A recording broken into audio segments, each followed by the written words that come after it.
తాకట్లో ఉన్న బంగారాన్ని విడిపించి ఆ రోజున మార్కెట్ ధర కట్టి మిగిలిన డబ్బును మీకు అందిస్తుంది కొమ్మూరి గోల్డ్.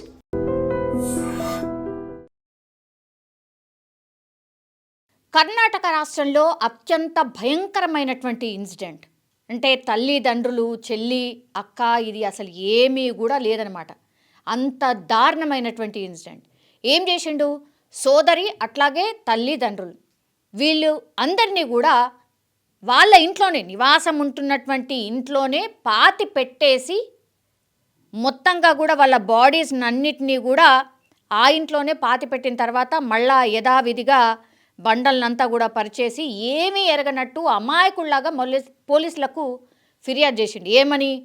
మా ఇంట్లో అమ్మ నాన్న మిస్సింగ్, తర్వాత నా చెల్లి కూడా మిస్సింగ్, ఏమైపోయినరో ఏంటో తెలియట్లేదు అని పోలీసులకు వెళ్ళి కంప్లైంట్ చేసిండట. ఏంది ఈ వ్యక్తి వచ్చేసి మళ్ళీ ఏమన్నా పని చేసుకుంటాడా అంటే టైర్లకు సంబంధించిన వ్యాపారం, టైర్ల రిపేర్లు అవి ఇవి చేస్తూ ఉంటాడట. మరి ఏం జరిగిందో, వ్యసనాలకు అలవాటు పడ్డాడో లేకపోతే ఇంకేదో రీజన్ తెలియదు, కానీ ఇంత భయంకరంగా తల్లిదండ్రుల్ని అట్లాగే చెల్లిని కూడా చంపేసి మళ్ళా నాటకం ఆడుతూ అందరూ మా ఫ్యామిలీలో ఉన్న వాళ్ళు అందరూ కూడా మిస్ అయిపోయినారు, జర అనుకోండి అని పోలీసులకు ఫిర్యాదు చేసిండట. ఇది ఎక్కడ జరిగింది అంటే కర్ణాటక రాష్ట్రం విజయనగర జిల్లా కొట్టూరు గ్రామంలో అయితే జరిగింది. గ్రామంలో ఇట్లాంటి ఇన్సిడెంట్ జరిగితే మనం ఊహించవచ్చు కదా ఎట్లాంటి భయం స్టార్ట్ అవుతుందో గ్రామస్తులలో. ఇట్లాంటి గ్రామాలలో ఇట్లాంటి ఇన్సిడెంట్ జరిగినప్పుడు కూడా పూర్తిగా గ్రామస్తులు భయంతో వణికిపోవడం ఒకటి, అయ్యో మా ఊరికి ఏమన్నా అయిందేమో, ఇంకేదో అయిందేమో అని భయపడిపోయే పరిస్థితి ఇంకోటి. ఇప్పుడు ఈ మనిషి ఎవరైతే సొంతంగా తల్లిదండ్రులని చెల్లిని చంపిండో అసలు ఈయన మానసిక పరిస్థితి ఏంది, ఈయన చంపడానికి రీజన్ ఏంటి అనేది కూడా చుట్టుపక్కల వాళ్లకు అడిగే ప్రయత్నం పోలీసులు ఒకవైపు చేస్తున్నారు. తర్వాత ఈయన పూర్తిగా అసలు నాకు తెలీదు, నేను అదృశ్యమైపోయినని నేనే కదా కంప్లైంట్ చేసిన, నేనెందుకు చంపుతా అని బుకాయించే ప్రయత్నం చేసిండట. ఈయన పేరు వచ్చేసి అక్షయ్ కుమార్. కేవలం 24 సంవత్సరాలు మాత్రమే ఉన్నాయి. మరి ఇంత దారుణంగా సొంత తల్లిదండ్రులను, చెల్లెల్ని చంపాల్సిన అవసరం ఏమొచ్చింది అనే కోణంలో ఇప్పుడు చుట్టుపక్కల వాళ్ళు అట్లాగే పోలీసులు అయితే దర్యాప్తు చేస్తున్నారు.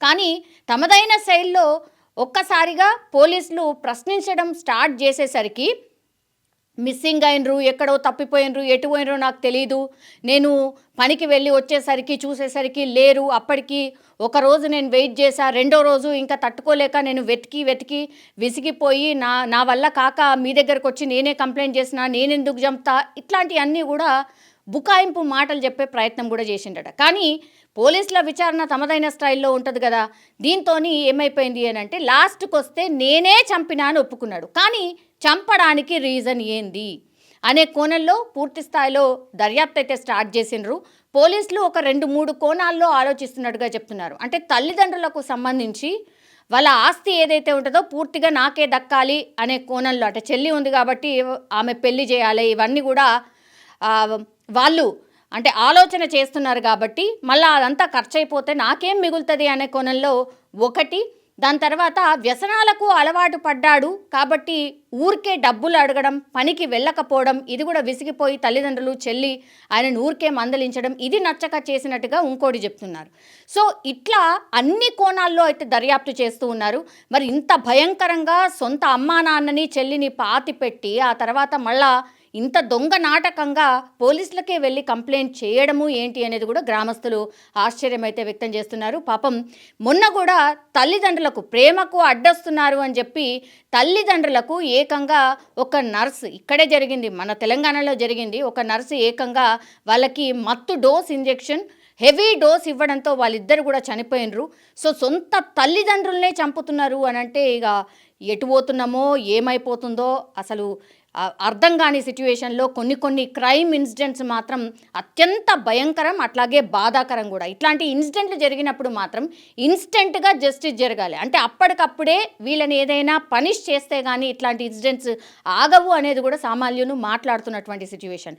కర్ణాటకలో ఒక్కసారిగా తల్లిదండ్రుల్ని, చెల్లెల్ని సొంత అన్న ఆర్ సొంత కన్న కొడుకే ఇట్లా చంపి పాతి పెట్టడం ఇప్పుడు కలకలమైతే క్రియేట్ అవుతోంది. నిజంగా ప్రస్తుతం ఉన్నటువంటి సమాజం దేనికి ప్రయారిటీ ఇస్తుంది?